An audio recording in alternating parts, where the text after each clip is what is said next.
Hi there, I am Amelia Fabriches, and this is my Module 1 for AEP 858. So to begin here, an introduction of myself.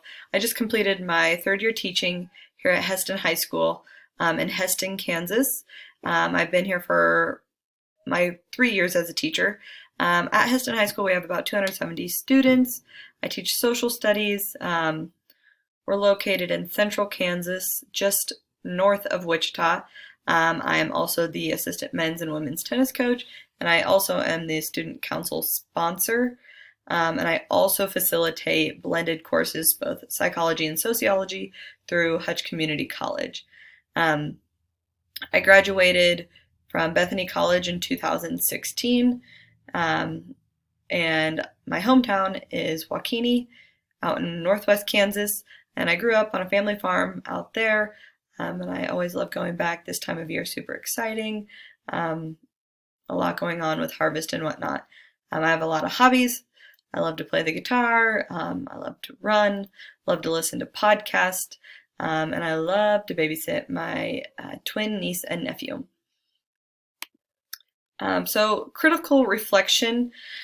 About the process our school or district uses to analyze the data to inform instructional decisions. I know we use ACT Aspire. We also do some map testing. We do different ACT workshops for both students and teachers. We do the PSAT. We have AP exams, teach AP courses, and then of course we have the Kansas assessments as well. To critique those based on my knowledge of what we use, thinking of those things, truly, I think I probably use limited data when I make instructional decisions. I do think personally, I really try and use data in my courses when I'm teaching. I think data is really important, but as far as getting data back, when we get those, because of my content, I don't feel like, things like state assessments, they don't really revolve around social studies. It's more math and reading. Even like the ACT Aspire and stuff, there's just not a whole lot of social studies focus. However, I will use our AP exam data when we get that back to think about my instructional practice. But even that, I don't get that until the end of, the middle of the summer. And so I can't use that in a day-to-day instruction.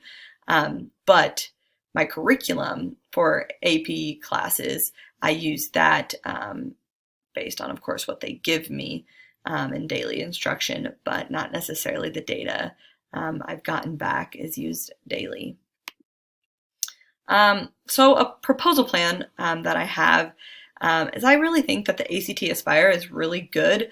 I think it's good that we do that, and I really think that just moving towards preparing students to be successful on their ACT is where schools are going.